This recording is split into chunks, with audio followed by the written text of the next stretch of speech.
أول سوق فن في الجزائر ماي الماضي مبادرة ولدت ميتة. قاعات العرض اليوم فارغة والجمهور الغائب الأكبر والفنان الأكثر تضرراً. L'initiative, elle est bonne, même si elle est empirique, même si elle n'est pas parfaite, même s'il y a des imperfections.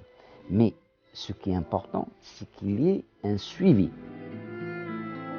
عائشة حداد، محمد راسم، متحف الفنون المعاصرة، رواق الفنون، قاعة فرانس فانون، فضاءات العرض الأبرز في وسط العاصمة، مواقع استراتيجية فشلت في لفت انتباه المارة.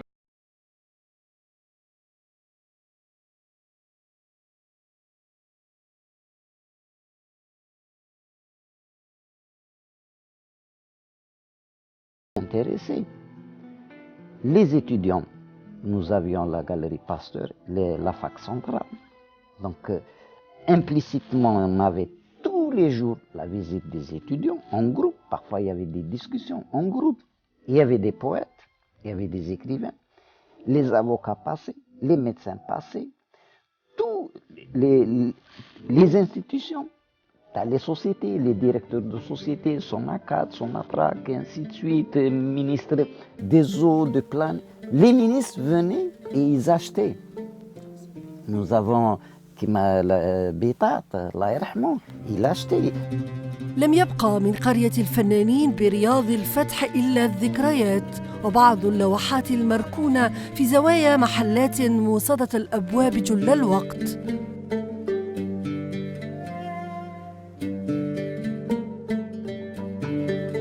Il y a certaines galeries privées, là on peut dire qu'ils ont leur propre réseau, mais ça concerne que certains artistes déjà qu'on a l'habitude de voir sur la scène artistique et dire que l'Algérie c'est un vaste pays.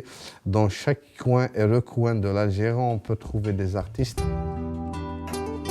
جمهور الفن التشكيلي قليل، وإن وجد بعض الذواقين ممن يتجولون في الأروقة عشية كل افتتاح لا يعودون لاقتناء اللوحات أو المنحوتات، حتى لو كان المعرض لفنان بشهرة وخبرة دالي الساسي الذي يستند على العلم ويستغل الإضاءة لإخراج الألوان التي نراها في لوحات آسرة. Il y a des tableaux qui ont été vendus. Il y a des tableaux, les NAS جاوا ils les ont commandés. كاين des gens qui ont pris contact avec les artistes باش شافوا les ateliers تاعهم وراحوا عندهم ils ont acheté des œuvres. وباش نقول لك بصح d'une grande ampleur non. c'est كيما يقولوا اقتناء محتشم.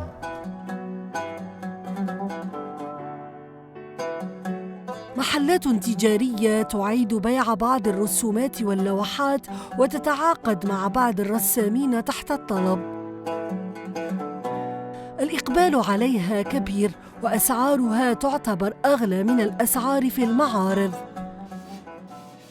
احنا نشروا لي طابلو عندي زارتيست ونعاودوا نبيعوهم والناس كي يجوا كاين اللي يحوس لا كوموند اللي يحب نعاودوا نخدموا له كاين اللي يشوفها في الانترنت يقول لك دير لي هذه دير لي هذه نعاودوا نديرها له كما يحب هو. كاين عزبونوه، كاين اريبا، كاين فاروق بن عبد الرحمن يحبوا بزاف القصبه.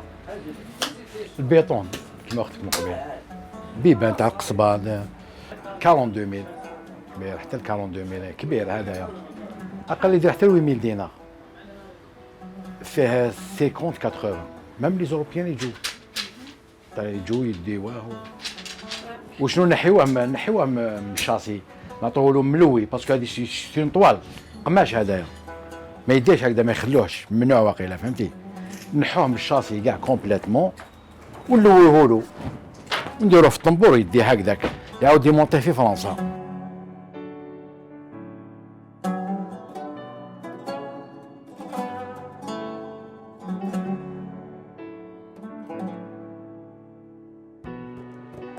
الفنان التشكيلي في الجزائر كغيره من الفنانين لا يمكن أن يعيش على الرسم، وسوق الفن التشكيلي حلم بعيد المنال ومشروع لا يبنى من الفراغ.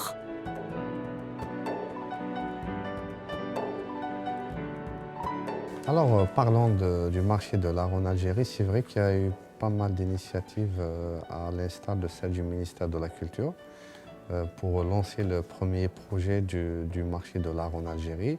Mais le marché de l'art en Algérie, on peut dire qu'il est inexistant. Il faut arriver à instituer le marché de l'art. Le marché de l'art, il faut qu'il y ait toute une institution. C'est très complexe, c'est pas facile et ce n'est pas en un jour qu'on peut l'instaurer parce que le marché de l'art n'implique pas uniquement la peinture, il peut impliquer les objets d'art tels que les cuivres, tels que les objets je sais pas moi, des bijoux, ça peut être aussi des manuscrits, ça peut être n'importe quel domaine qui a trait aux objets d'art.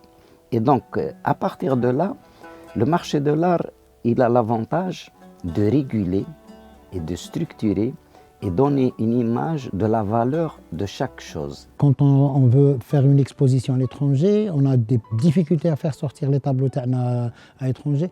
يا من جهة ما تشجعونا ما تشريو لوحاتنا، يا من جهة ما تخليوناش نروحوا نكسبورتيو لوحاتنا ثاني. سي ان بارادوكس. بارادوكس. واحد يقول لك لا سي الباتريمون كولتورال ما يخرجش منا، يا دان كوتي يقعد في داري.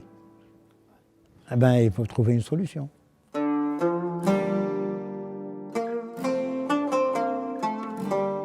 ماذا يجب أن يتوفر لتأسيس سوق الفن في الجزائر؟ وما هو الدور الحقيقي الذي تلعبه المزادات العلنية وقاعات العرض في الفنادق ومؤسسات الدولة؟ L'organisation des peintres a été toujours anarchique, c'est vrai, mais on se réjouit quand même qu'il existe déjà des artistes peintres. Il y a eu l'école des beaux-arts qui a formé beaucoup d'artistes. Certains sont partis, d'autres sont anonymes, inconnus. Restent les archives et à répertorier tous ces peintres-là pour pouvoir déjà avoir un listing. Donc nous, l'élémentaire, le plus élémentaire, c'est-à-dire faire le répertoire et le listing de tous les peintres, ça déjà on ne l'a pas. Heureusement qu'il y a eu quelques publications, des efforts par notre ami Allah yarhamou, qui vient de décéder récemment à Brousse.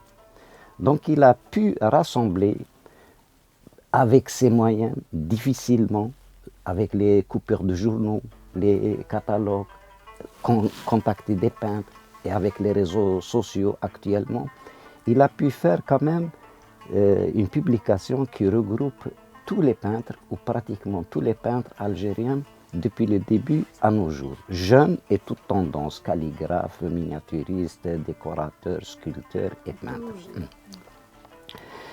Le domaine du marché de l'art, d'abord, il faut qu'il y ait des galeries. Des galeries pas uniquement à vocation commerciale. C'est vrai que dans le domaine on ne peut pas l'épargner et sans le commercial, l'art ne marche pas.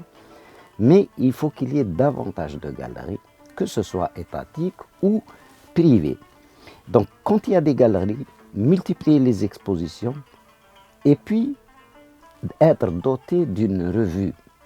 Nous n'avons pas de revue depuis l'indépendance et ça c'est déjà une tare, parce que il est vrai qu'il y ait des publications dans les journaux, la télévision, la radio, mais ça ne suffit pas, parce qu'il faut qu'il y ait une revue spécialisée qui, avec le temps, peut être améliorée, rectifiée, corrigée, ainsi de suite.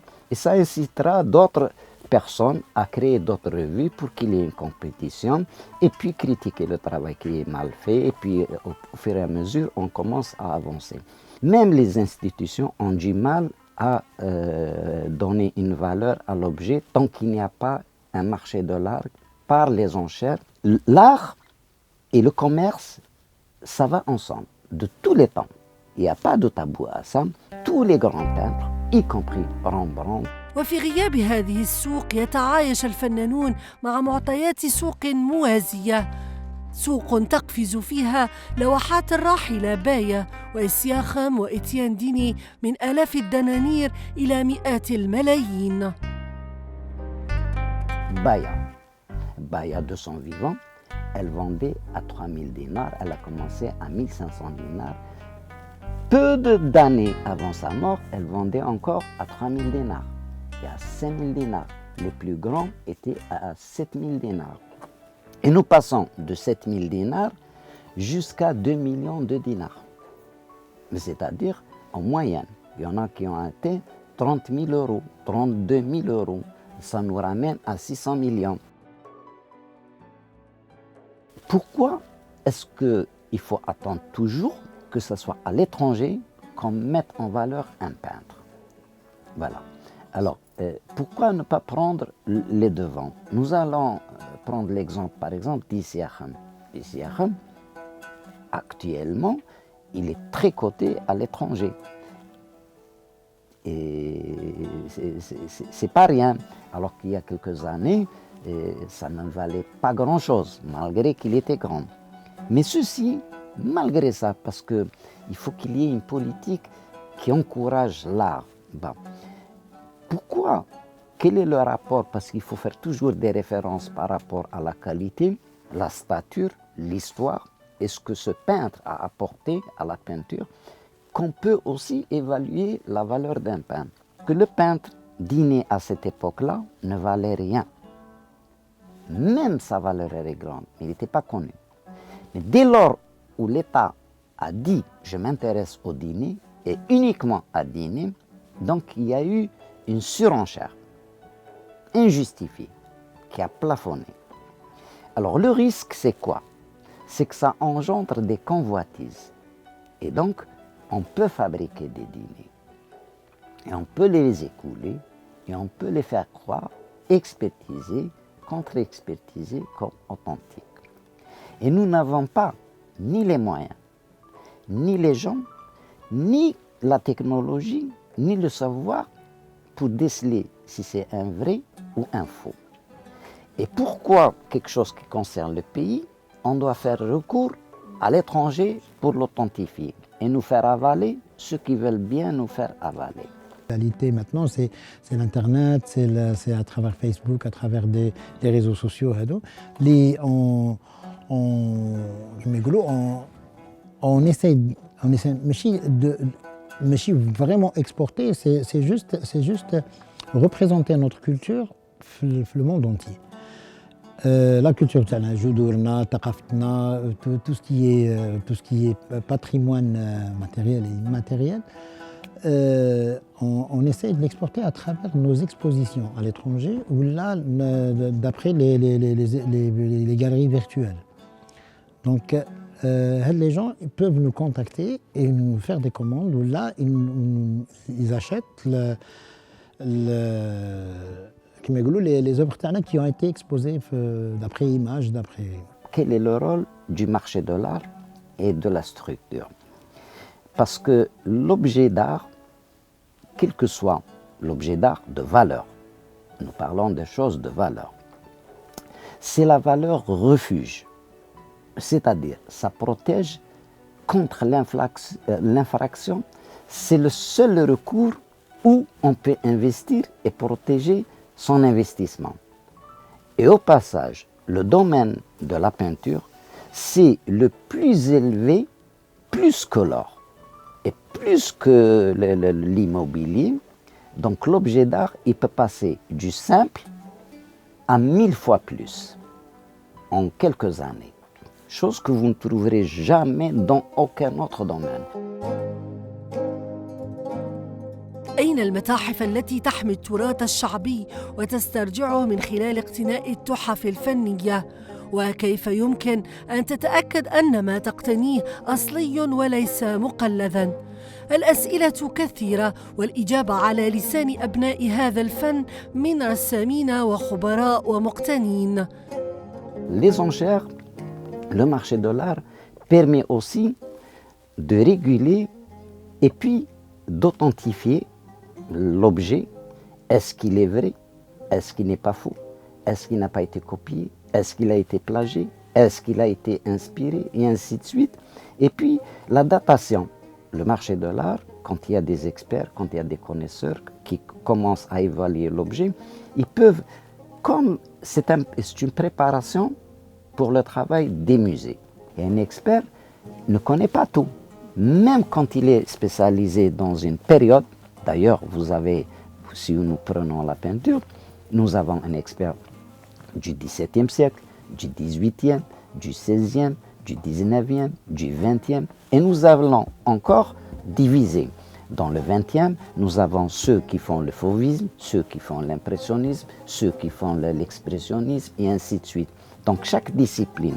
Et puis, l'expert lui-même ne suffit pas. Il fait appel aux chimistes, aux historiens, la recherche, les bibliophiles, la documentation. في انتظار أن يرى هذا المشروع النور، يواصل الخبراء وبعض الفنانين استغلال خبراتهم في اقتناء الأعمال المهمة التي تزيد قيمتها المادية بمرور السنين، ويواصل الدخلاء والسماسرة تسويق أعمال مزيفة ومقلدة للخواص أحياناً ولمؤسسات الدولة أحياناً أخرى.